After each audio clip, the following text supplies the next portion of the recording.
very excited about watching that holistic healing. Now, I'm going to introduce my co-host, Dr. Shona. Dr. Shona is a respected leader in integrative health with advanced degrees and board certifications in holistic health and natural medicine. She specializes in functional nutrition, lifestyle medicine, and preventive care with expertise in oncology support, weight management, and chronic disease prevention. She's a published author and experienced educator. She's dedicated to empowering individuals and organizations towards lasting well-being. And that is just a tip, of what she does. She has years and years of experience working to help people get well. She was part of a team that developed what you call it, a pre-diabetic prevention program that was recognized by the CDC in Atlanta to help people prevent diabetic and when they have it, to help them to work towards, living healthier lives. And she's done so much. She was also part of an organization that was involved in developing beautiful clinically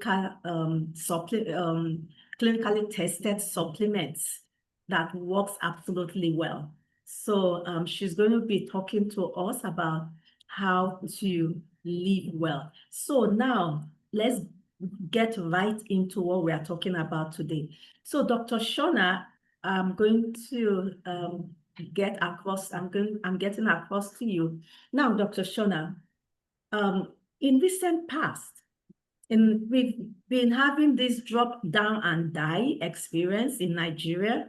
And I'm sure you are having similar situations in the US, where people that look healthy, people that leave their houses in the morning, they left their home, they were okay, nothing. And then maybe they are standing in line for something, or they are preaching in church, or they are praying or somewhere, and they just drop down and die. And you are having young people in their 40s, in their 50s, having this experience. We are also hearing a lot more about a lot of chronic health situations. You have young men, young women having high blood pressure, being on high blood pressure medication from their 30s, 40s.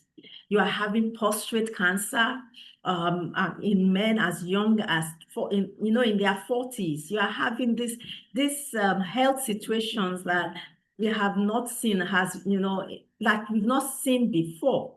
And then when I listen to seminars, I hear a lot about inflammation caused by chronic stress. That our world today, we are not really having healthy work-life balance. And as a result, there's chronic stress, and that chronic stress is leading to what we call inflammation. And inflammation in the body is like the body, just swelling up on the inside, with all of this, our soldiers running up and down. And that is leading to a lot of chronic health situations and causing people to just die. So what do you have to say about that as we go into the presentation today? Yeah, absolutely. And you're correct. I mean, no doubt that is not the goal. The goal is not to just drop down and die. And we have longevity in view. We think about longevity all the time. And really that should be the goal. The goal should be for us to do whatever we can in our power to be healthy. And this thought of, working, stress, and the amount of stress that we put on ourselves because we aren't engaged in this work-life balance or this work-life harmony is unfortunate. So when we think about the role that organizations have from an HR standpoint to the employer and the employee, how that plays in our overall health and our overall well-being, it's very important, and it's a pivotal place for us to be in, and something important for us to examine because life is precious, and we need to be very proactive in how we view our health individually, how we view it as families, and how we view it as an organization.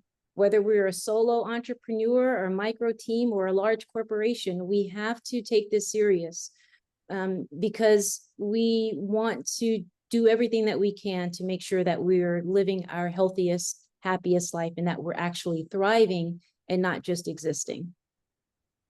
I like that. A lot of people are existing, and that is the truth. We wake, we sleep, we wake up, we get to work, and then this common this common phrase, "Thank God it's Friday." You know, it's like work is like a pain in the neck. And it's just, let's get it done with, and let's, Friday, and then Friday we're involved with so many other activities, Saturday, and especially those that are also pastors and are working full time. There seems to be no stopping. It's just round the clock. And so so we want to look at how we thrive and not just exist, how we get the best out of this body, this vehicle of life, that God has given us to get us to our destination. There's no point in having all these big dreams and developing these big projects and then, just dropping down and dying without really getting anything done, not looking back and saying, I'm happy, I have done my bit, and I'm ready to go home. I'm ready to hand over. And that is really what we want in our lives, to be able to do this good work and then hand over, and then, by God's grace, go home to our Father who is in heaven. And so, the talk today, we are using an analogy of the plane. And that tells you, we are using that to show the different life cycles of organizations. Because you know what? A lot of times in the past, the wellness movement have not really been embraced. We've been talking about work-life balance for a long time, but it has not really been embraced that much because it has been kind of lopsided. It had looked like, oh, it's just benefiting the employees. It's like the employee is shouting, we need work-life balance. And the employer is going, I'm killing myself to pay your bills. I'm killing myself to do all those things. And nobody is talking about me. And so the uniqueness of this talk today is that we are looking not just at the employee, because the noise a lot of time have been, about the employees, but the employer. So it has not really been easily embraced because it's almost like another burden on the neck of the employer. But today we are looking at what you call a more integrated, way of looking at work-life balance that takes into cognizance the employer and how they can get the best out of themselves and the employee and be able to achieve their vision. So, Dr. Shona, it's over to you. Take us through. All right. Thank you very much. So we're going to take a journey. And with this journey, we're going to go on a flight path. As Dr. K mentioned, we're going to use the analogy of traveling, using their airline industry as an example. So I'm going to get set up here. Let me share my screen as I get my slides together for you. Just one moment.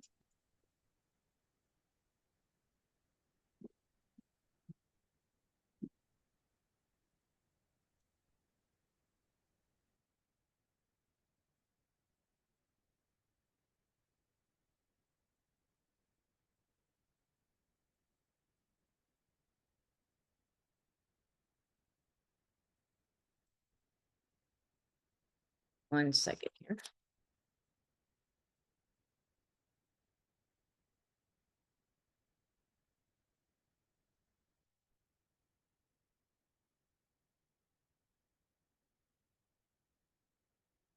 Dr. K, if you could get the sharing, I need to be able to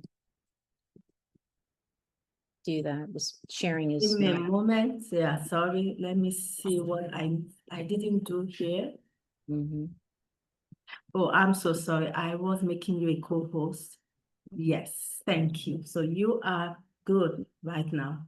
Okay, all right.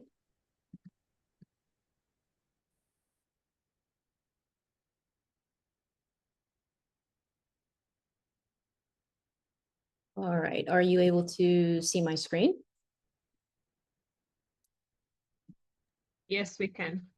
Okay, wonderful.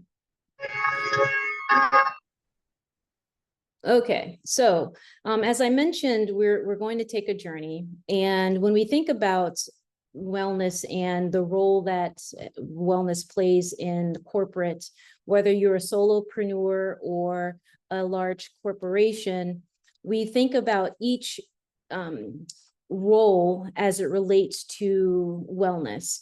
So for the sake of illustration, we're going to look at human resources as the air traffic control.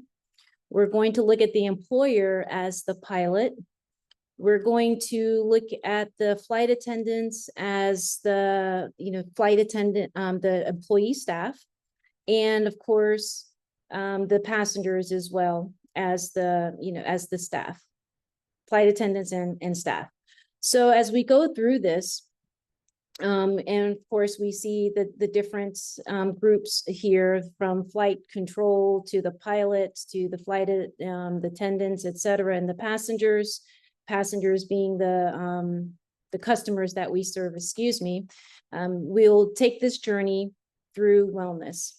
So the goal here as we go through this presentation, once again, is to look at organization wellness, the employer and employee benefits, and of course, how Aruka offers services and solutions when it comes to corporate wellness.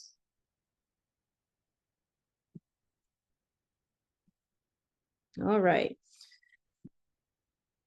So let's look at the first stage. When we're thinking about the different stages that organizations may find themselves in, we see that a plane may initially be on the runway. The pilot, who is the boss, is really focused on getting the aircraft off the ground. The crew, who is the staff, is preparing the passengers. And these passengers, again, are the clients or the customers for the journey. And of course, in this stage, every instruction matters, every resource counts. Now, of course, we've all been on a flight, so we can understand this particular stage of this takeoff or this startup phase and how important it is for the pilot and the crew to really be focused on the safety and getting the aircraft off the ground, and really paying attention to, quote, HR or traffic control, to make sure that the policies and procedures that are in place will get the aircraft to safety, or in this case, create an environment of health and wellness for the entire team that works for the organization. Now, the wellness reality of it in this stage is that wellness means energy, its adaptability, and its resilience. Now, startups in this particular stage need leaders and staff with mental clarity, stress resilience, and teamwork to handle long hours, unpredictable schedules, and rapid change. Now, with that reality comes the core wellness goal. Now, what is that wellness goal?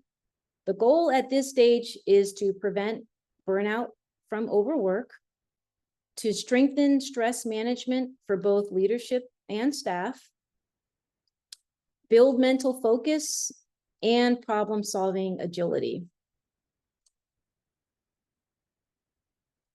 So as we look at this stage here from the takeoff and the startup phase, we see that the organization as a whole wants to accomplish three core things. When we're looking at incorporating wellness into an organization, you want to prevent burnout, you want to strengthen stress management, You want to build mental focus and problem-solving agility. Again, going back to the conversation we had in the beginning, this isn't about work, work, work, and then we're so stressed, we have so much inflammation that we just, unfortunately cut our lives short. We want to view everything that we do with longevity in mind. And again, our work in our career plays such a pivotal role and such an important part in this wellness journey that we are on. All right, so we are in the takeoff stage. As we move through stage 1, we now get to stage 2, which is the climb and the early growth for an organization. Now, at this stage, the plane has left the ground. It's still climbing, and the pilot is busy managing acceleration. So the pilot or the employer is busy with the everyday going-ons within the organization. He's being the visionary. They're wanting to get more business. They're wanting to keep the business afloat. They're doing so many different things within the company just to keep the company growing at a speed that will that will help the company be maintained and accelerate. So again, the employer is adjusting, their work strategy. They're adjusting so many different employer benefits and all of the things that go into keeping a business going. They're also looking out for threats to the organization, just like a pilot. You're watching out for turbulence. The employer is watching out for threats within the organization. They're looking out for opportunities in the organization. And their main focus is, we got to keep this organization off the ground. Just like a pilot's goal is to keep the plane, in the air. And then, of course, the staff or the crew is helping to make sure that the vision of the employer is being seen. So just like in a flight situation, the crew members are busy making sure that the customers or those that are on the flight, that their safety is in mind, or the happiness of the customers that we're serving is being met. So within this growing stage of an organization, it may be small initially, the company is growing, but the real wellness reality at this stage is it's important for the organization to have communication, role clarity, and morale. These are all very critical. And at this stage, what you don't want is to have this constant fight or flight or this feeling of survival mode all the time. And the question of how do we handle the workload without losing quality? And it's important when it comes to this particular phase of growth as it relates to wellness and organizational health, because it can become so stressful for an organization that most companies begin to fail in this very early stage of growth development if they aren't careful. So as you're looking at this information and you're seeing how wellness plays a role within your organization, it's going to be important to examine how to get from this survival mode, not losing quality, and continue with this flight path that your organization is on. Dr. K, did you have a thought at this point? No? Okay. All right. I saw you on screen. I wasn't sure. You're muted. I'm not talking. Yes, I just came on, Mhm. but I also want to say, as you are talking, that you said that this is really is a very crucial point, where at this early stage, there are not maybe some few organizations are able to move from this stage to that stage of really profiting, but this can go on for quite a bit. And It's so, and then people are saying to themselves, when things get better, I will enjoy myself. When I have a little bit more money, I will take the vacation. I will go and rest. I will take time off. And honestly, this season that you are talking about, where can last for more than you can even think about. And so the need to begin to think wellness from the start and understanding that in building an organization, you can't be too sure. You might think, oh, it's going to take me, this person, it took him 2 years, he became a millionaire. Yours might take 10 years to get to that point. So you never know how long. So if you don't have a wellness mindset from the beginning, you will find that you don't have enough steam and enough energy for the journey.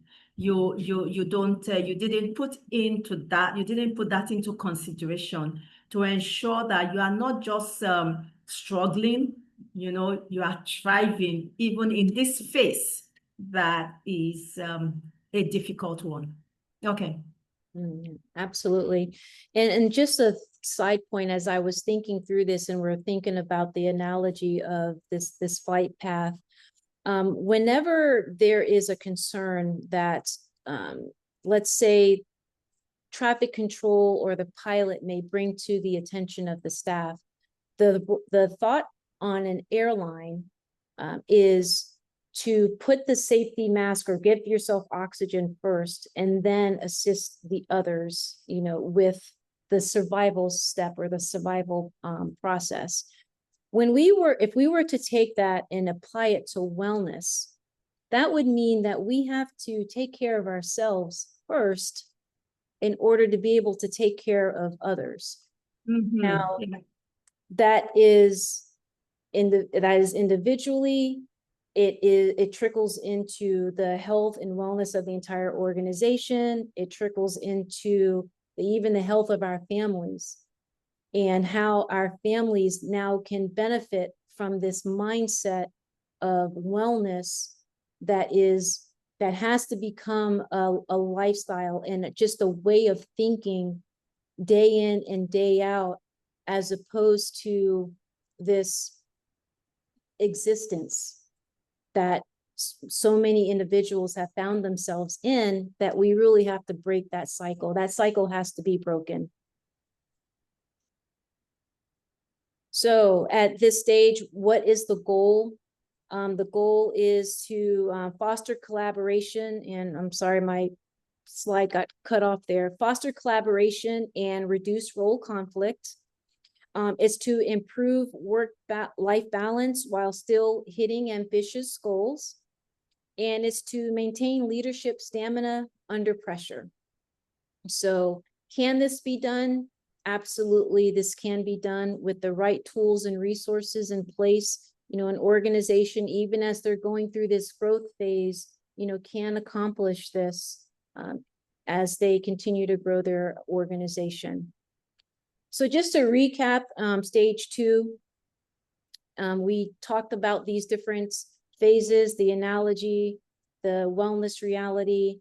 Again, the takeaway in this stage is those core wellness goals: fostering collaboration and reducing role conflict, improving work-life balance while still hitting ambitious goals, maintaining leadership stamina under pressure, and the ability for Aruka Wellness to assist organizations, again, whether you're a solopreneur or a micro team or a large corporation, in developing the tools and resources to help you at this stage as well.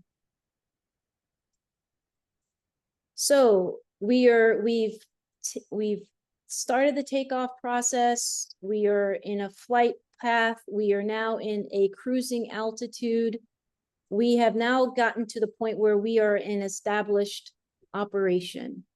Well, what does wellness look like from at this standpoint?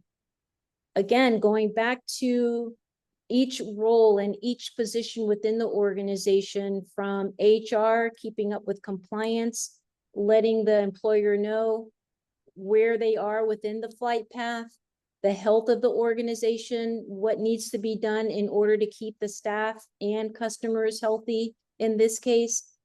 Now that the company is in this cruising altitude, the pilot or the boss can briefly step back from the controls, trusting that the systems that are in place, while the staff is operating with confidence, is there.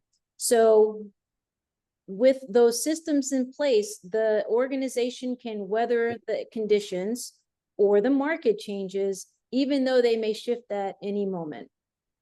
And this is a important growth stage, but at the same time, thinking about how wellness fits into this and how wellness actually helps an organization cruise control through this particular phase as well. And I say something also add to that, Dr. Shona? Sure. I'm going back again to the phase 2, and most people, most organizations think that creating a wellness model starts from this point where, I'm now in cruise control, we are making money, we are comfortable. But remember what you said, what keeps you in cruise control, what keeps you well at this point is the structures that you have put in place. And so when you don't have any wellness structure in place, then when you get to this stage, you are just going to find that it's going to just be as business as usual. You are still not going to have, because there's no structure that is going to help maintain this cruise control. But then if we have started those structures, and we're going to look at how you can do that, what those structures look like. If you started those structures early enough, beginning to think about it and implementing some of that in tiny little steps, then when you get to this point, the systems, you are not struggling. This part of your flight becomes more enjoyable because there's already a system that allows it to be enjoyable. I'll give an example about myself when I was doing in my PhD program. It looked crazy to even find time to have any time to myself at that time. I was in a PhD program. I was running projects across in Nigeria. I was in the US, and I was heading projects, and it was difficult. And it's easy to say to yourself, I'm sure it's going to get easier when I'm done with this program, and then that is not there anymore. But I discovered that even when I was done, because I didn't put certain wellness practices in place, it was just business as usual. I found myself still in this craziness. And I had to say to myself, it doesn't matter where you are. If you don't put the structure in place, even when you are extremely inundated, you are never going to have this wellness mindset. So I'm reiterating, especially for organizations that might be just 5 people, 10 people, that it is never too early to put in wellness structures. And don't worry, we will talk a bit more about what those wellness structures will look like. It's never too early. Thank you, Letitia, for saying very true, to begin to put those structures in place, because that is what is going to help you cruise along and get the benefit of cruising along. Okay, then. Thank you, Dr. Shona. You're very welcome. And yeah, and thanks for sharing that too, because those are very, very important points as we consider this wellness journey that organizations of every phase will find themselves in. All right, so at this particular phase, what are the core wellness goals? Well, again, it's the ongoing mental and physical health maintenance for leadership and staff. It's advanced leadership coaching to prevent decision fatigue. Mm-hmm. And it's programs for employee development, motivation, and innovation. So let's talk about this a little bit more when we're looking at these core wellness goals and what this could mean, for an organization. When we think about how does a company position itself for ultimate success. There is an acronym in organizational structure that's called a SWOT analysis, and that stands for strengths, looking at strengths, weaknesses, opportunities, and threats. And in that SWOT analysis, there is a place where the employees' development, the motivation, and the innovation comes with examining the SWOT analysis for each organization and looking at the health of the organization and how to be able to take those strengths and those opportunities, looking at the employees' development, motivation, and innovation, and seeing how the company can grow. This is where HR and the employer really work together to put these policies in place for this type of development to be able to position the company for a trajectory that's going to lead to continued growth and continued success. And it's not something for an organization to take lightly, because the minute you find yourself not doing this type of examination and you're finding that your staff is overworked, extremely stressed, they aren't getting the wellness nourishment that they need, then that's when you start having the employee turnover ratio. You start having the challenges with staff. You start having the interpersonal relationship decline within your staff, team members. Emotional intelligence declines within your team. You start to have an organization crumble, breakdown when these fundamental things aren't considered. So to really dig deeply into what this means is pivotal, again, as we're examining the role of wellness in an organization and how HR, employers, and employees all play a role in achieving this.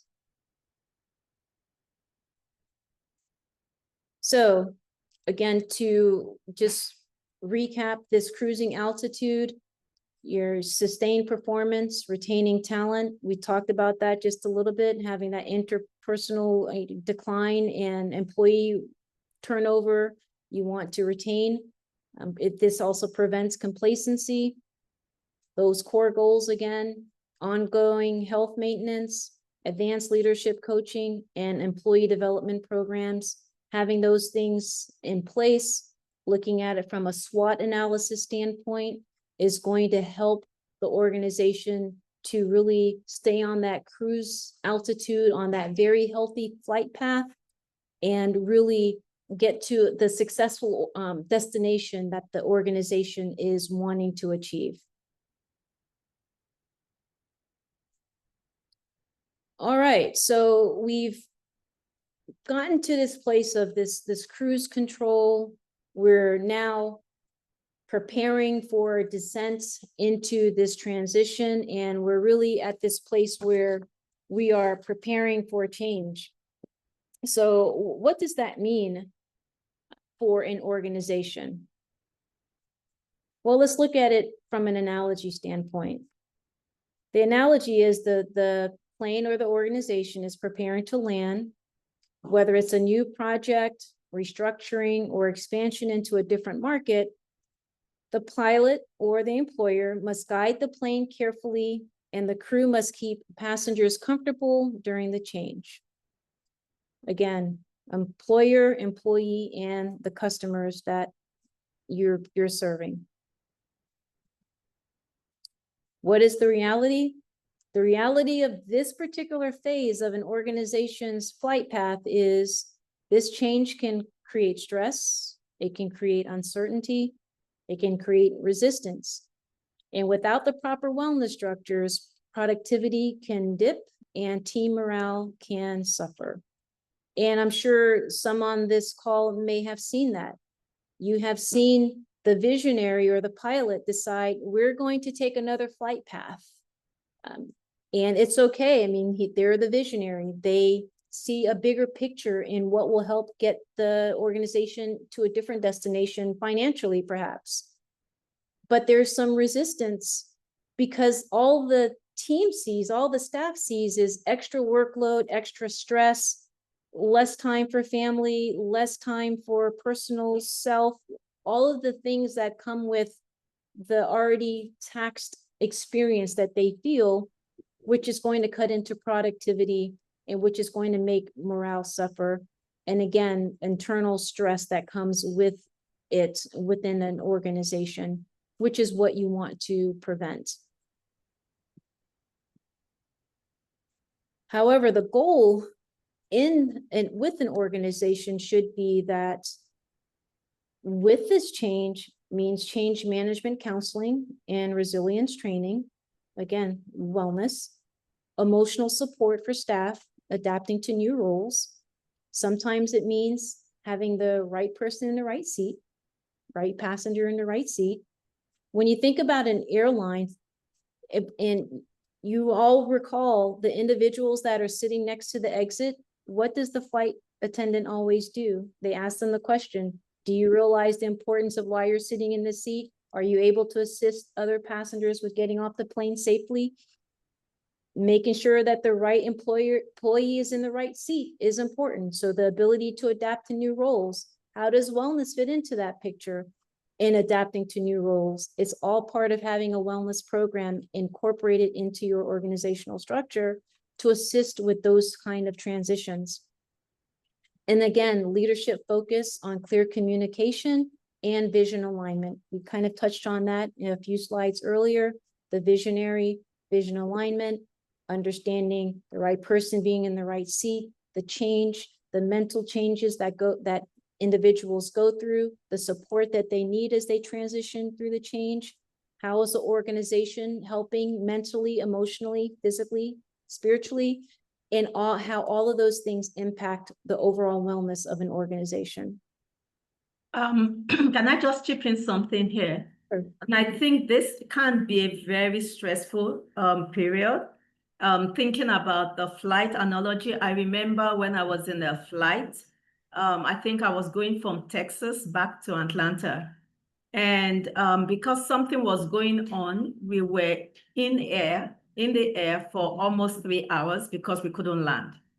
But you can imagine if there was no communication, you can imagine if there was no conversation. And I remember another situation where we were on ground, we're in the plane and we were on ground for hours and nobody was telling us anything. Nothing was being communicated to us. We were frustrated. Everybody was angry because I'm like, so what's going on? Let's understand, what's going on. And it was after quizzing for a while that we learned that, okay, there was a problem with the flight and they were trying to get another plane and that plane wasn't arriving. And so, from what you are saying, yes, change it's inevitable. As organizations, as leaders, we might decide that we want to take another path. We might decide that, we want to add on other ideas.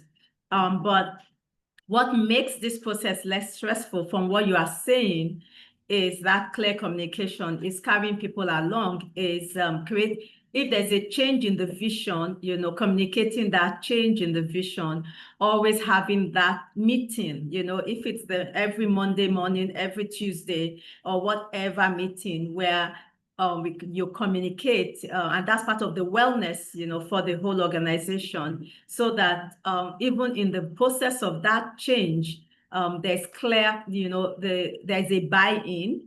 And like you said, also, there might be need to restructure and change positionings, take people away from certain seats because of wellness. To, some people that are more resilient might have to be put in certain seats. And then you talk about even resilience training and change management counseling, bringing in professionals to help you with the process, bringing in people that, that's part of what Aluka does anyway, bringing people that, can help your staff, listen to them and help alleviate their fears and offer them, allow them see what's going on and the various options they have. All those are things that can be put in place when you're in this phase. Yes, absolutely. And great thoughts that you shared as well. So really looking at it from a holistic standpoint and seeing holistically the importance of this type of mindset as it relates to organizational structure, organizational health, employee health as well. And shifting away from the mindset of, I have a company, the company has this as a service, whether it's myself as an individual or I have a team of 200, I work and I get a result. I work and I get a result. There's a whole lot that happens in between there that can either mean the success of the individual in the organization or the demise of the individual in the organization. And that's why it's so important to make sure that from a holistic standpoint, wellness is incorporated and intertwined into this because of how it impacts each individual, each family, and of course, once again, the health, overall health of the organization. All right, so just to recap stage 4, the descent and transition, preparing for change, those core goals, once again, change management counseling, emotional support for staff, clear communication, and vision alignment. All right, so wellness for the employer, sustaining the leader behind the business. Well, what does that mean? Well, preventing leadership burnout. As you can see here, business owners and executives face high stress, which can affect decision-making, innovation, and company culture. Cognitive clarity and energy management, introducing tools like brain mapping for peak performance to improve focus, decision-making speed, and productivity. Work-life integrations for founders. Small business owners often blur the line between personal and professional life. Wellness policies should support them too. Long-term leadership health. The cost of medical leave or burnout for an owner is often far greater than the cost of preventive care. Practical support, leadership coaching, stress management groups, biofeedback, short pulse check, and health consults. Now, just briefly, when it comes to this particular overview of wellness for the employer, sustaining the leader behind the business, which also trickles down to sustaining the employer, that's the employees that also help support the business, is the other side of how this benefits an organization, which is in many cases the savings on the insurance side of things when a company has wellness policies in place, and the savings that benefits the company because of this when it comes to vetting different insurance suppliers for the company as well. So that's just an extra bonus when we're talking about this wellness support for organizations. Can I say something there, Dr. Shana, before you leave that slide? Yeah, absolutely. Sure. We are looking at, so what we've done is to divide wellness for employers and employees, because a lot of the times the policy focuses on the employees because it's like the owner is making policies. But for HR, I think in order to get the best out, what we are saying is that the wellness must also include policies for the employers. Because if the employer is okay, is rested, is happy, definitely everybody else is going to be happy. And many times, the employers do not plan wellness for themselves, especially when the company is small and they are struggling. And so part of it might be to say, do you know what, boss, as a policy, you must leave this office. It has to be written into the policy. If, you can't be doing 10 p.m. every day for the next 3 months.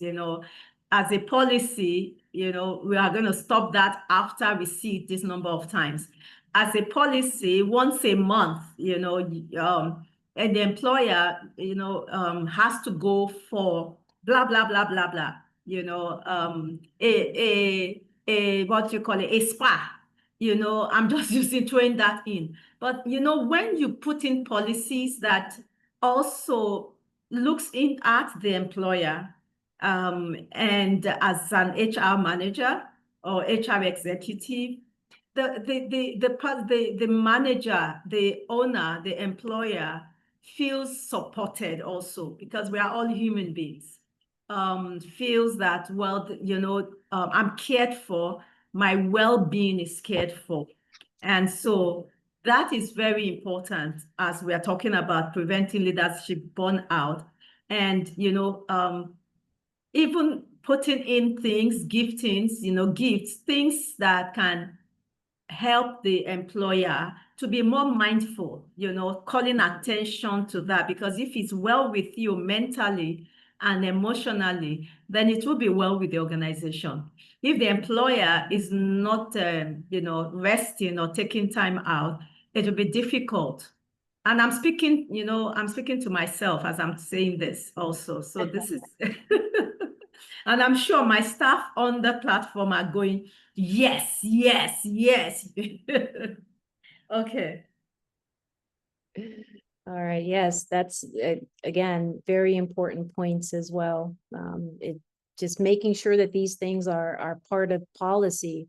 We're going to touch a little bit on that a little further down in the slide as well, of how important that is too. All right, so we started talking about wellness for the employee and creating this thriving workforce. What does that look like? Well, reducing sick days and turnover. And healthier employees mean fewer disruptions.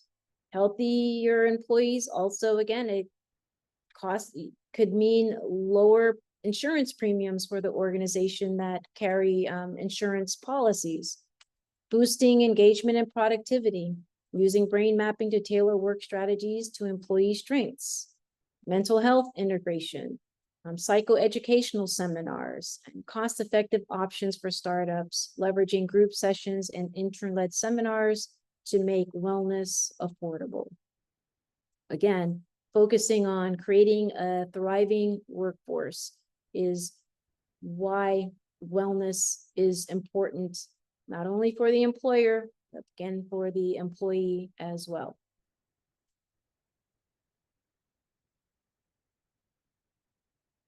So in a nutshell, that means making wellness a part of company policy. As you mentioned earlier, Dr. K, making sure that this is part of the employee handbook. It needs to be in writing. Making sure that the organization is embedding wellness in employee handbooks and leadership development plans is important. Making sure that it's part of that SWOT analysis is a strength of the organization. Setting aside monthly wellness touch points, these pulse check sessions, workshops, or wellness check-ins. What is one of the first things that your doctor checks when you go for a physical? They check your pulse. They want to know how healthy your pulse is. It's no different for an organization. You want to know and make sure that your organization is healthy.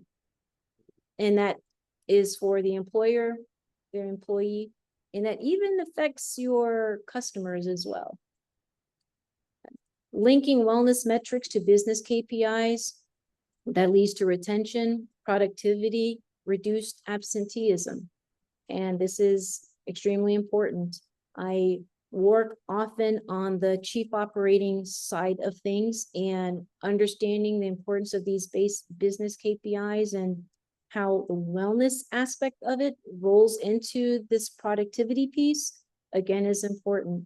A healthy organization, you almost can't speak enough of how important it is.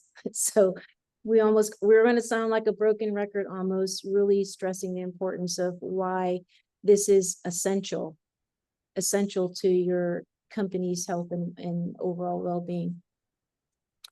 And then creating partnerships with wellness providers like Aruka to deliver ongoing programs without overwhelming internal resources. And why is that important? It's because as the employer, you don't have to have all the answers and solutions. You can partner with a professional organization that has those solutions available to you, that has the resources available to you that you can use in order to provide this type of solution for your company and be that resource that your staff needs in order to create this environment or this culture of health and wellness that, again, is going to really help the company thrive. Can I add something again, Dr. Shona? Yeah, absolutely. Go ahead. I was just reading something somebody wrote, Voda, saying many organizations in Nigeria don't even have any wellness, especially health policies planned for the employer. I love that. So, I mean, yeah, she's feeling me, that we don't. They only visit the hospital whenever they are sick, and not for the employees either. Most employees are at the risk of whatever happens to them. And so this balance we are really talking about, it's a balance for both employer and employees. And also, thank you for saying that, Rhoda. And it's because, as a culture generally, not just in Nigeria, but even in the US, is we have a sick care culture.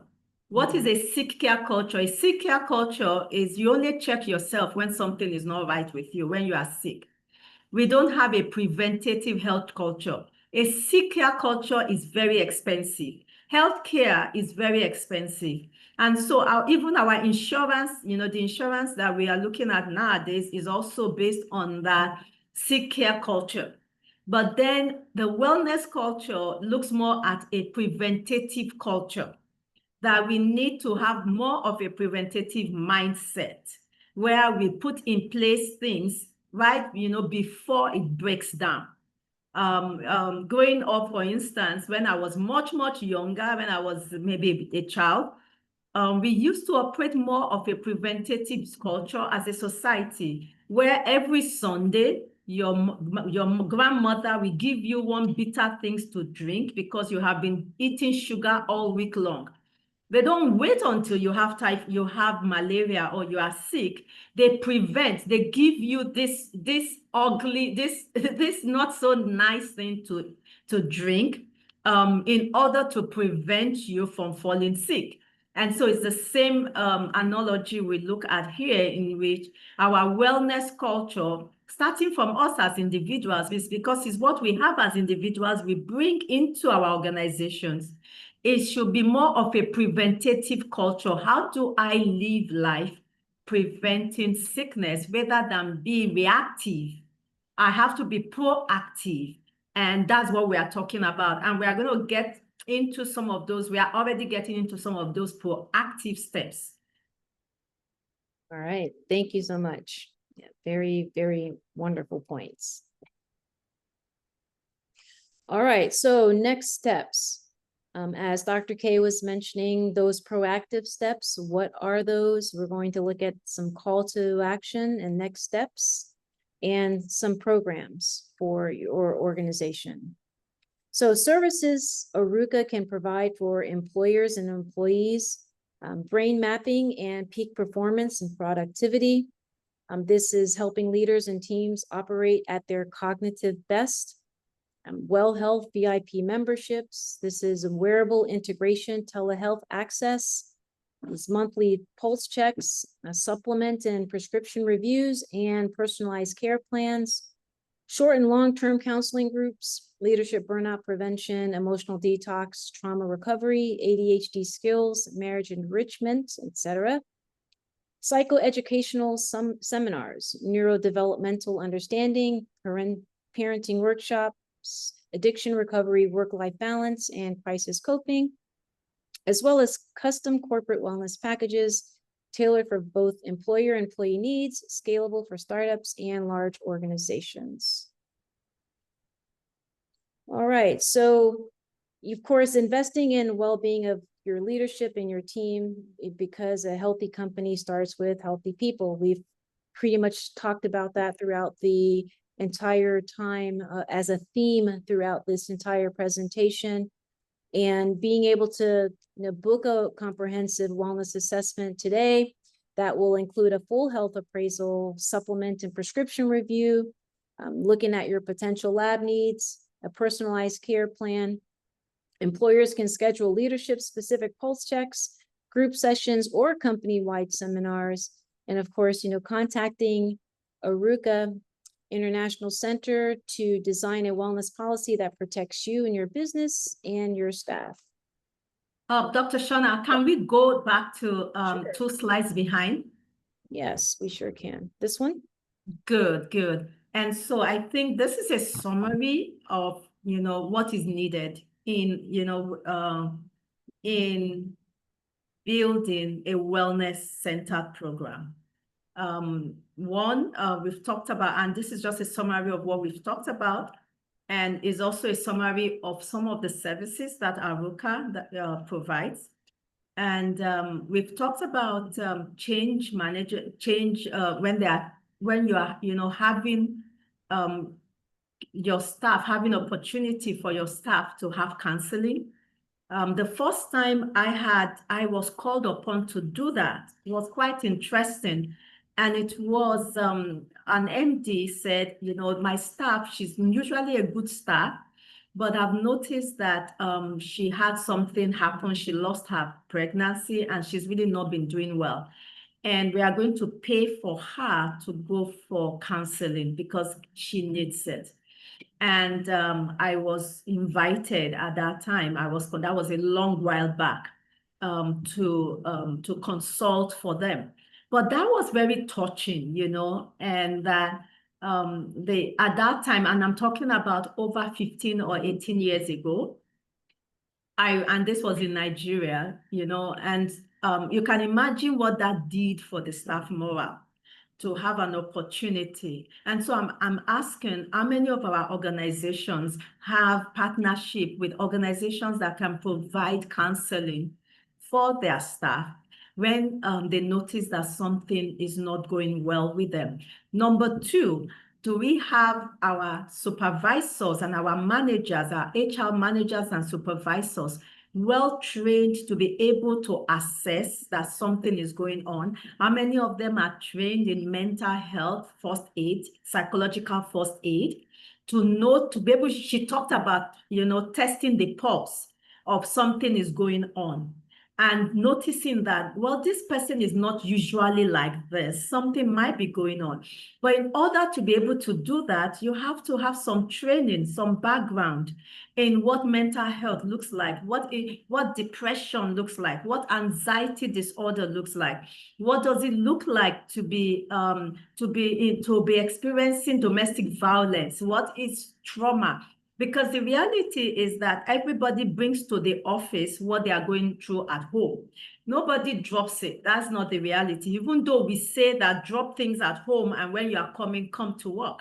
But the reality is that we show up with the burdens that we are carrying. And so having partnership with organizations that you can refer your staff to one, but also providing training for your line managers on mental health, on what it looks like, how the signs and symptoms, when to seek for help, when to refer people for help is very important. Managers, supervisors, people heading different units, heading at least 4, 5, 6 people should be trained in people's management, in emotional intelligence, in understanding what people are going through. And so that psychoeducational seminars is so important, and not just for your line managers, but we're also talking about even staff, There are some things, because especially in Nigeria, US it can be a bit different. But with the traffic and with everything going on, you have a lot of people not having time to attend seminars and trainings and workshops.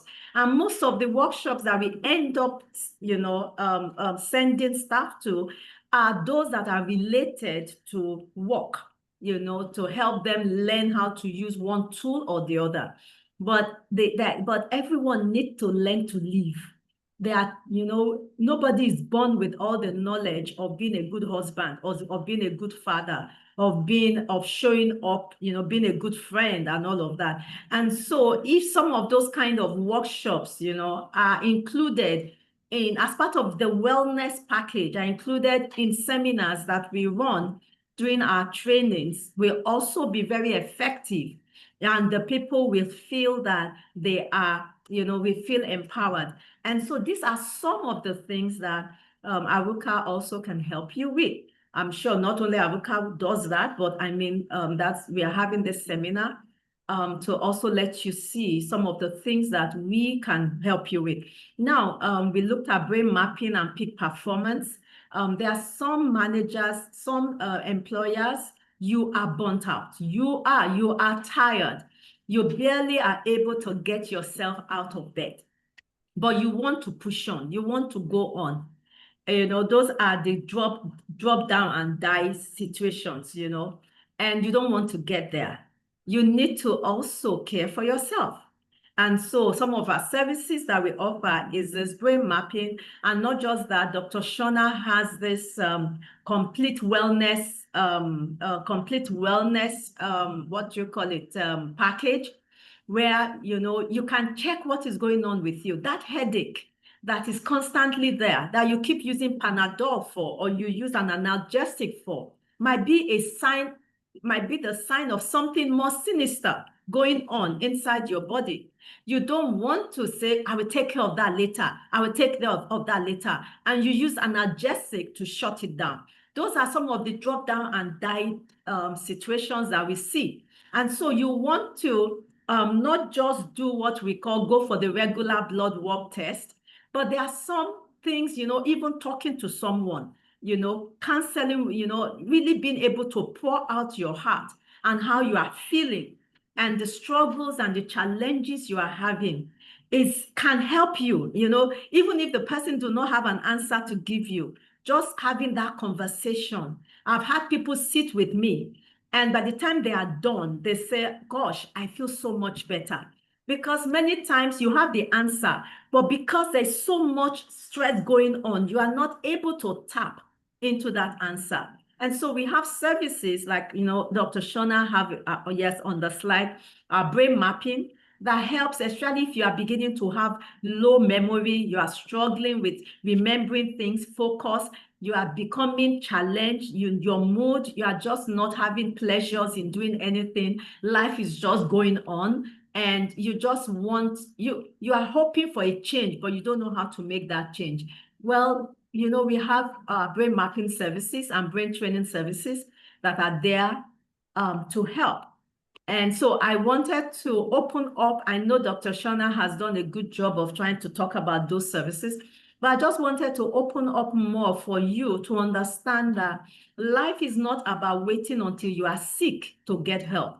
Life is about learning more about yourself, your body, your signals. And right when you begin to sense something, even before you sense something, going out there to find help.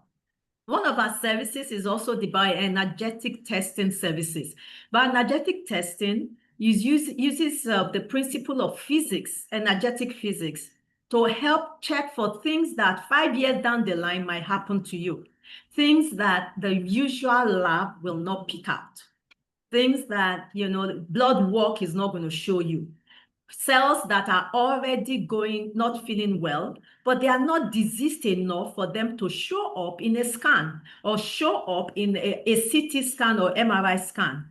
Bioenergetic testing figures this out. And all these are services that when you register for a wellness package with Dr. Shona, all these are services that you can have access to. Okay. Wonderful. All right. So yes, the brain mapping and the bioenergetics. I also wanted to show you another lab that is often discussed when we talk about wellness is I'm not quite sure how to get that little scribble off the screen. I don't know how it showed up. I think there was some annotation done, but perhaps we could just ignore it. But the IgG food sensitivity lab test is another service that we offer at Aruka. And the IgG is an immunoglobulin G food sensitivity lab. And what's interesting about this is we started off talking about inflammation and your body just being angry and the fact that stress causes so much inflammation within the body. Well, food also creates a lot of inflammation within the body. So when we think about immunoglobulins, there's immunoglobulin G, A, E, and M. But IgG, immunoglobulin G in particular, is the one that is about food sensitivity. And when we think about how food reacts within our bodies, there's three primary ways. We have food allergies, intolerances, and sensitivities. Allergies are an immediate response. We have an allergic response to peanuts. We have an allergic response to shrimp, etc. Our lips swell, our throat swell. We may need an EpiPen. We have intolerances. We may be intolerant to lactose, dairy, those types of foods. We may bloat, have some gas, etc. Those are intolerances. But sensitivities are kind of like the silent destroyers. We don't feel it. We don't sense it. We don't know that it's wreaking havoc within our body. It's creating this inflammation. Over a period of time, we're sluggish, we're tired, we have aches, we have pains, we have all of these things going on, and not really thinking about the fact that the food that we're eating is a contributing factor.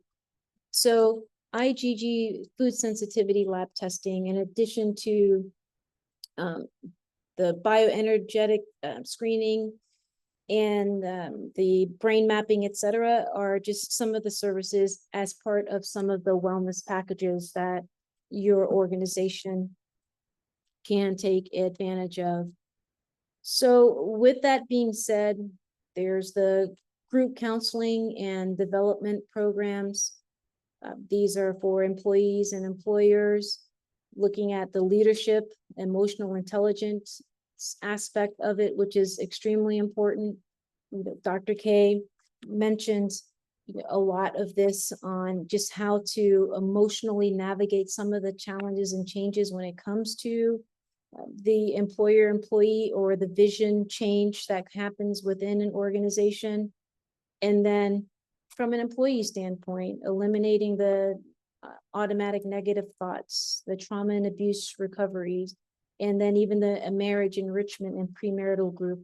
Now, it's interesting that that's there because we talked about this being from a holistic standpoint, which means external factors that happen outside of work that bring themselves to work, which family stresses show up in our work productivity, work performance, etc. So could it be that something that happens outside work and it happens in the home is affecting our work performance? Absolutely. Those services and wellness can assist with that. And we touched on that. All right, so again, just more about the organizational seminars and workshops. We talked about the understanding neurodevelopmental challenges, the coping with crisis and loss in the workplace, addiction awareness. There may be a custom topic that an organization may want to touch on, then definitely let us know and we'll be happy to just discuss this with you and talk about a custom program for your organization. So Dr. Shona, before this is the last thing to round up. But before we get to that, just as we are rounding up, we also want to say this. If you have questions, I should have said that earlier. That if you have questions, please you can indicate by raising up your hands, and we will answer your questions. You can also type the questions in the notice in the chat box. If you have questions, you can type it in the chat box. I thank you so much, Priska. You said, wow, this webinar is a great eye-opener. Many organizations here in Nigeria needs to hear things like this. I totally agree with you. Rod says we would be glad to have the recorded version of this. Well, the good thing is we actually have it being recorded on YouTube. And so you can go back, because there's so much, we've talked about so many things, Dr. Shona in a nice, quiet voice, compared to my louder voice, have touched on so many things that when you go back, almost like a little notepad, a little document that you can use to begin to look at developing your policy. But then you have Dr. Shona available for consultation. If you want somebody to sit with you to help develop a wellness policies, her service, she's available. We have on the chat platform, we have a Google form. Moson, can you please put on that Google form? We have a Google form that you can click on and indicate what you are interested in. If you want consultation with Dr. Shona, Dr. Shona gives one-on-one. You can also have a health consultation with her.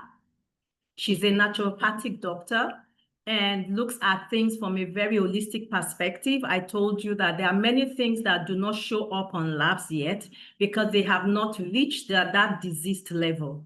But there are some signs that are already there. And it will do well if you're an employer, head of school, head of organization. Don't wait until you drop down. It will do well to book a consultation with Dr. Shona to do a bioenergetic scan. Whether you're in Nigeria or in the US, you can have bioenergetic scans anywhere. You can book an appointment with us in Nigeria to do a brain scan, a brain mapping, to check which brain waves is low and which one is high, and why do you have that headache, anger, lack of sleep, tiredness, and how you can train your brain for better performance. If you are an executive director, you need to do something before it gets into dementia, it gets into Alzheimer's, it gets into something, it gets into stroke, or something worse than that. And so we have all of that available. So you can click on that form and go ahead and fill up, ask, put in your information. And then Dr. Shona has done something for this seminar and has said that the first 5 people who request for consultation from her gets 30% off our consultation fee. But then you have to make a consultation commitment to do that. And all that information is on the form, to be able to make a consultation commitment. The first 5 people who make a consultation commitment to speak with her will have 30% off their consultation. All that information, if you click on the link to the form, all that information is there on the form. I will answer Priska Odunlade, and then I'll show you, we are almost rounding up. I will show you a video on what brain mapping and brain training looks like. Okay, let's unmute. You can unmute yourself, Priska. Any other person lifting up their hands? Wow, good evening. In fact, I would say I'm blessed with this webinar. Like in my organization, we don't have anything in place for the staff. I just have to confess. So, but now I work in a school. I'm a school administrator anyway. And now we're on holiday, so meeting the management team will not be there for now. So, like you said, 5 first organizations. That's the line I'm trying to talk on. So everything will have to be by September when schools resume. So I don't know how you're going to handle that for schools. Well, just reach out to us. I mean, you still go ahead and reach out. I Yeah, I think definitely, yes, I've just taken reach. the phone numbers. Yeah, I've just taken the take the phone number and click on the form. It's a Google form, and fill the Google form also to indicate, because we are going to reach out to you from that Google form, based on Okay. what you want to, what you are interested in. Okay, thank you so much. You're welcome. Any other questions before we round up? Anybody, please feel free to type your questions on the chat box, or you can lift up your hand. And then, in addition to questions, I would like to have feedback on how this seminar has, how this brief short workshop has been. Please, maybe something you've learned. Has it been helpful? Have you learned anything? Is there something you are going away with? I will appreciate if you can also type that in the chat box. While I do a final, it's just a short, let's see, where is the, I'm going to stop sharing, Dr. K, so you can. okay, yes, thank you, yes, I just realized that. Okay.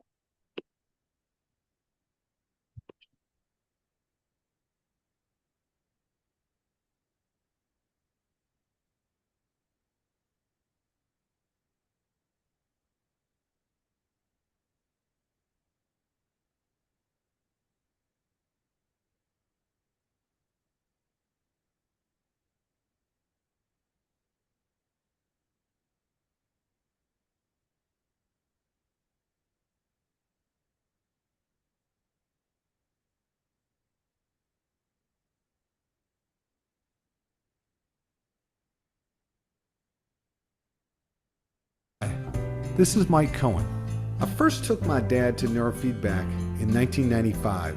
He was struggling with severe agitation. We went to top doctors, nothing worked. Then we found neurofeedback, and the effect on him was remarkable. Ever since, I've worked with neurofeedback. So when people ask, what is neurofeedback? They typically want to know how you do it, what it helps, and how it's different than other options. With neurofeedback, anyone can improve their brain. We've trained children, teenagers, and adults from age 2 to 92.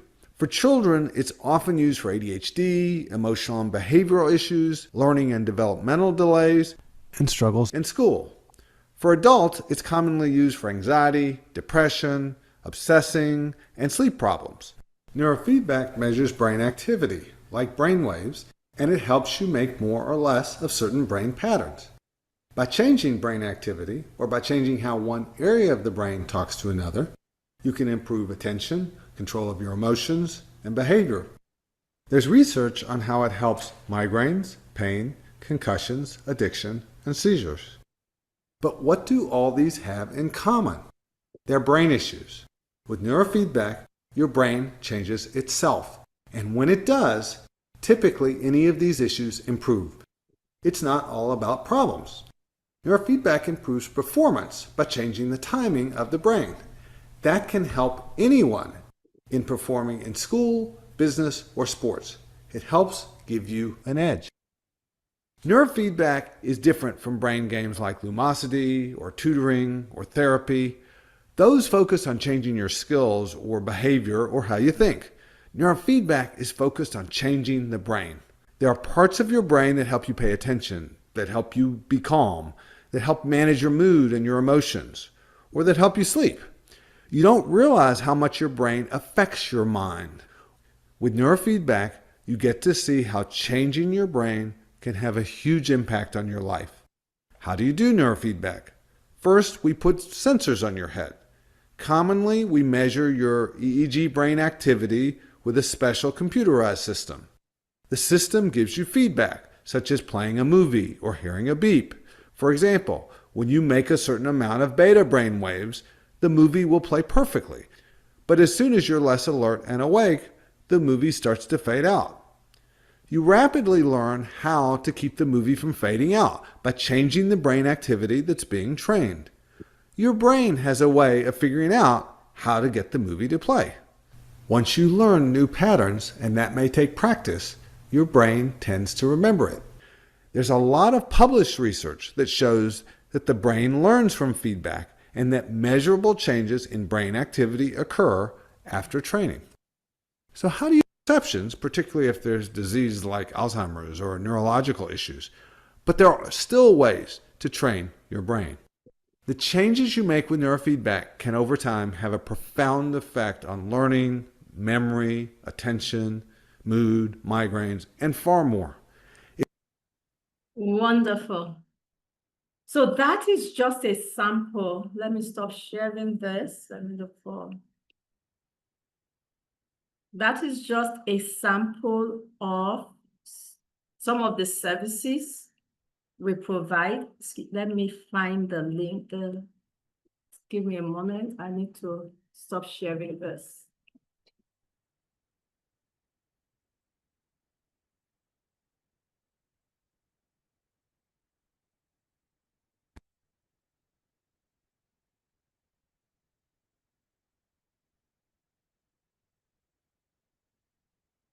Awesome, thank you. So that is just a sample of the services, some of the services we provide. And like I said, for HR, we have a wellness assessment that you can run for your organization to check the health of your organization, to learn what your staff, what they are feeling and what they need from you. So normally we always recommend when you want to incorporate a wellness program into your program, and we call it the employee wellness program. When you want to incorporate a wellness program, you start by doing an assessment. Please don't just start picking programs without starting with an assessment.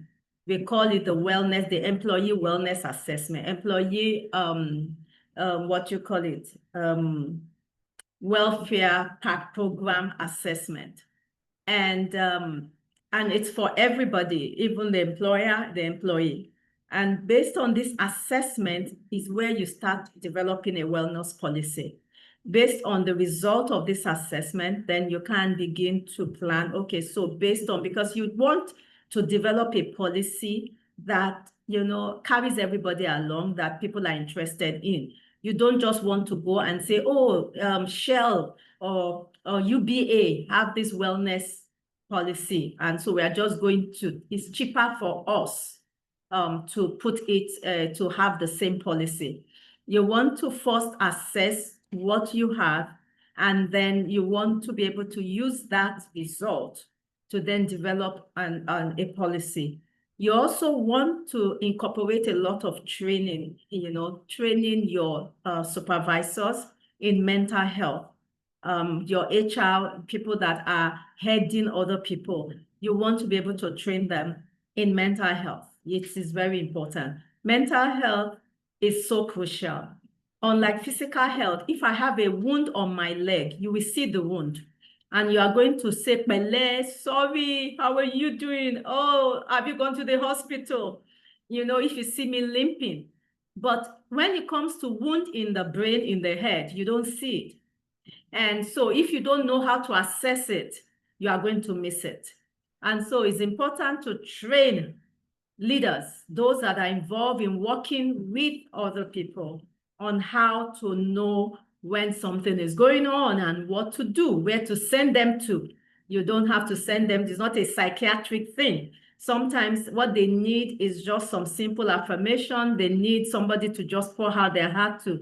It's not that they need some drug. And then if you want a non-drug approach to health, and you want to assess as a manager, as a leader, as an executive director, You don't want the drop down and die syndrome. You want to assess what's going, what might, where you are, what's going on. Then you want to book a time out with Dr. Shona. And the 5 people to book a time out with her with a commitment, of $50 will be able to have 30% off from their total consultation fee. And then the Google form that we have there has a lot of detail of what the various services are. You have our numbers if you want to reach out, if you're interested in having an assessment done for your organization, if you're interested in having a consultation with Dr. Shona, if you're interested in training your staff. We are available to do that. We are just a phone call away and to answering those your questions. And I want to say that we are working on that same journey with you. I also know what it feels like to set up organization. I have startups. I have projects that I'm running, and I know what it feels like to also try to motivate and work with employees, especially some employees that don't really understand what work looks like. And, so there's just a lot going on that we need help. We can't do it by ourselves. Now, Letitia, you have your hands up. Welcome, Letitia. Letitia is a therapist in the US and also part of the Aruka network. So you're welcome. You have your hands up. Yeah. Yes. Hello, Dr. Koino. Hello, Dr. Shana. Thank you. This was very informative.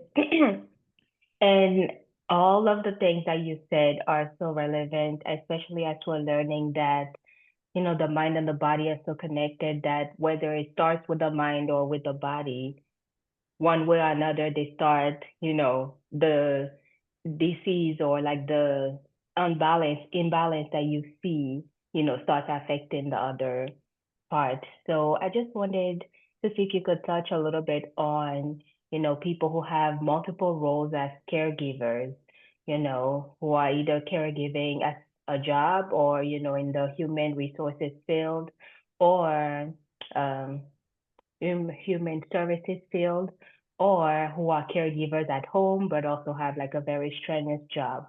How do you, what would be your encouragement to them, or what would you recommend for them to start on their wellness journey? Well, thank you so much, Letitia. Dr. Shona, before I say something, do you want to say something to that?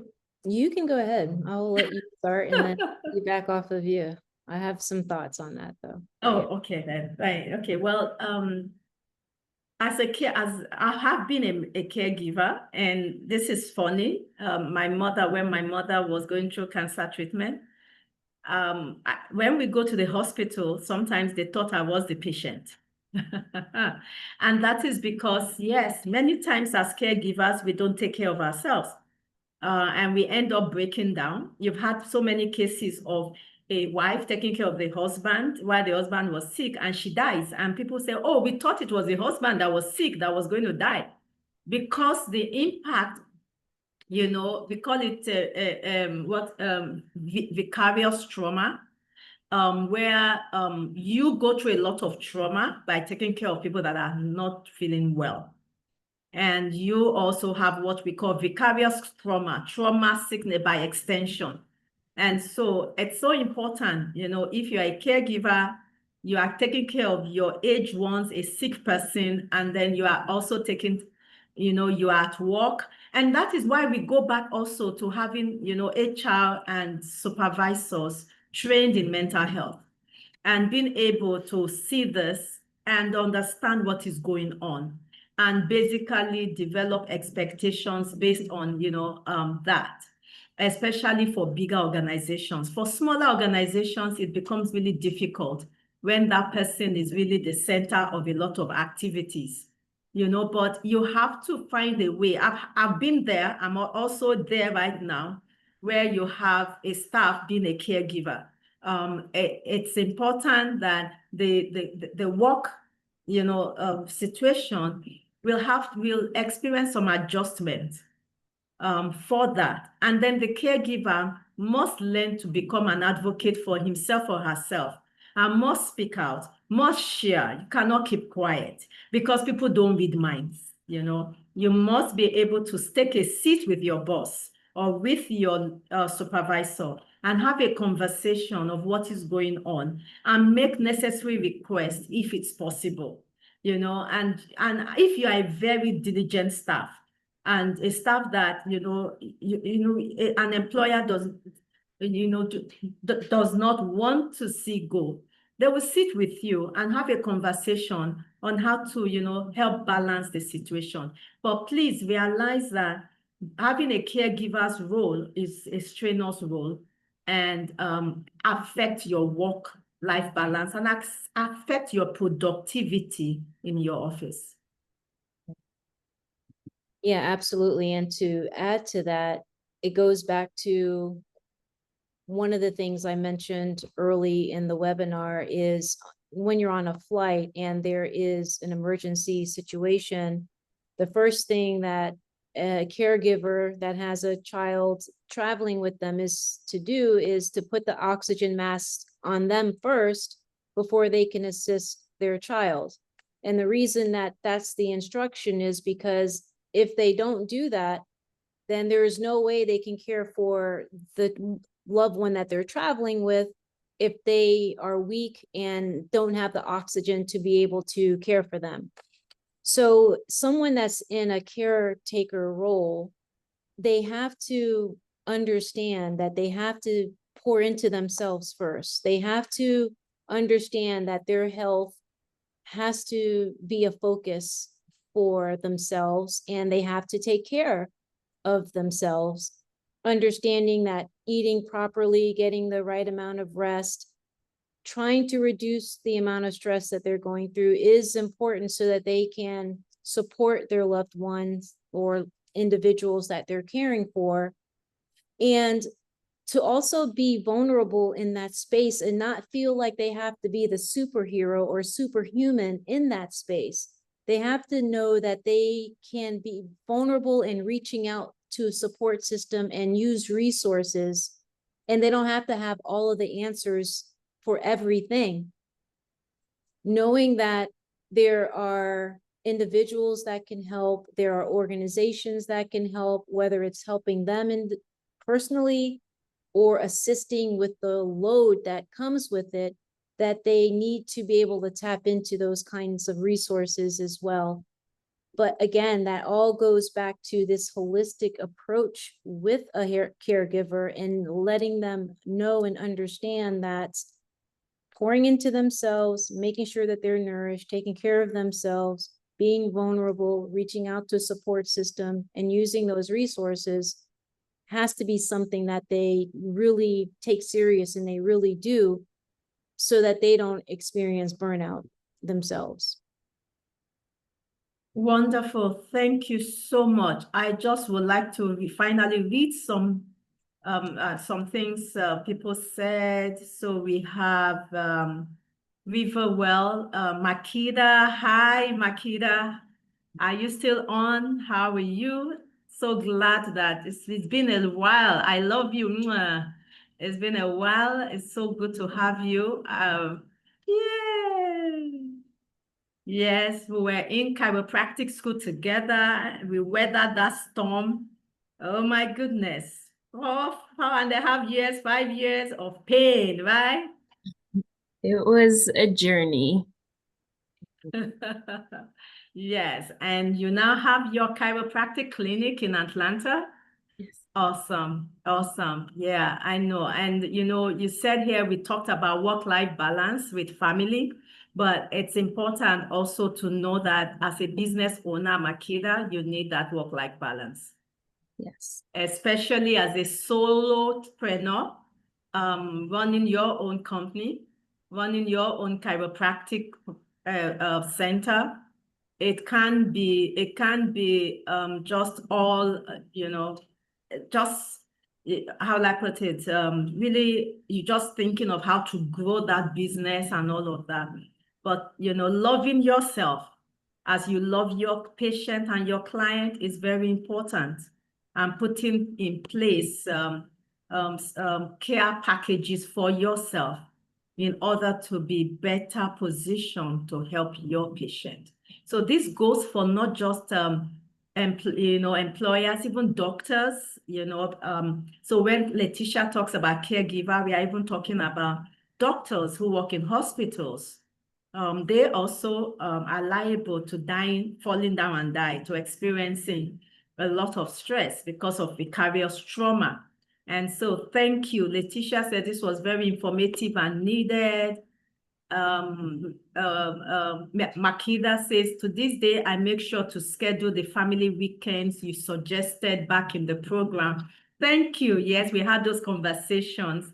And I said, even though this program was stressful, you still need to have family weekends with your children. If you don't start it now, you won't be able to do it when you start working. So I'm glad that the conversations we had like 4 years back is still helping you even in your business. Lauren says, thanks to the organizers, is impactful. And then Ayodele, this is quite informative. I will refer employers to watch on YouTube. Wonderful. So we've come to the end. Every good thing always have an end. We've come to the end of this very insightful workshop, or whatever we want to call it. And I want to ask Dr. Shona, before I say my last word and say bye-bye to everyone, do you have anything else to say to us, Dr. Shona? Well, the only thing I have to say in conclusion, for one, is thank you all for those that were able to join and be with us in this very important webinar, understanding that wellness is definitely something that shouldn't be taken lightly, getting away from the burnout, fight or flight mentality, and understanding that your personal health is your personal journey, and really focusing on it individually as an organization, and being able to create a culture for your company, whether you're a solopreneur or a large corporation, to make wellness a part of that, making sure that that's part of your HR policy is important. And to really thank you for your time and attention to be with us. And we look forward to speaking with you with consultations and one-on-ones to see how we can better support your organization in developing this healthy culture where one individual at a time, one corporation at a time, we create these healthier communities at a time. And that's the goal. That is the goal. So thank you. Thank you so much. Thank you so much, Dr. Shona. You're welcome. In my small little quiet voice. I'm going to get a thunderous voice like you one day. I'm trying. Yeah, well, but it's cute. I like it. I wish I will be able to speak. Hello, I'll be able to speak like that. Well, Yeah. that would be in another life. Yeah, so we just want to say thank you. Remember, well, this is Avuka International Center. A lot of our services are online, so it doesn't matter where you are from. Dr. Shona is in the US, in Atlanta. I'm in Nigeria. We have services. Letitia is in the US, so you can consult with us anywhere. Avuka International, has 3 arms. We have the wellness arm, that partners with Dr. Shona. We have the therapy counseling arm that partners with Letitia, and then that Letitia works with, and then we have the Brain Gym Center, where I oversee, where we do the neurofeedback, the biofeedback. We also have the training arm that we help psychoeducation. We are all involved in the training arm. We all do that, work with you. And so remember, action point, don't leave without your action point. Remember your action point 1, you want to do an assessment for your organization to understand what are your wellness needs for yourself and for your staff. If you are a soul, and if you are you are a solopreneur, as Dr. Shona puts it, and you are feeling so stressed up and all of that, and you just need support, reach out, please. There's, you can you can book an appointment to see Dr. Shona. You have the link. Make sure that you fill the form. And then if you need to come in for a brain mapping, brain training, we have a center in Nigeria. And if you're in the US, we can direct you to where you get that done. You want, someone to talk to, you want, you need a therapist, we can also help you with that. You also want training on any of those things we've talked about. We have various certification training in mental health, training in wellness, training in, from the therapy center, we can run groups, different kind of groups for your organization. So whatever is that need to help, our goal, AVOCA stands for healing and restoration. Our goal is that you become the best of yourself. You enjoy running your organization, showing up, because the reason you are running this organization is because you want to impact the world. You want to bring about change in people. You want to help lives be better. You don't want to do that killing yourself. You want to enjoy doing that. You want to give and receive life. And so our goal is to journey with you, help you in achieving this, your vision, and having a good time doing it. So God bless you, and look forward to, we are going to be having so many different talks. Our VUCA International Center, look out for us and look out for our next seminar. Bye-bye. All right. Bye. Take care, everyone.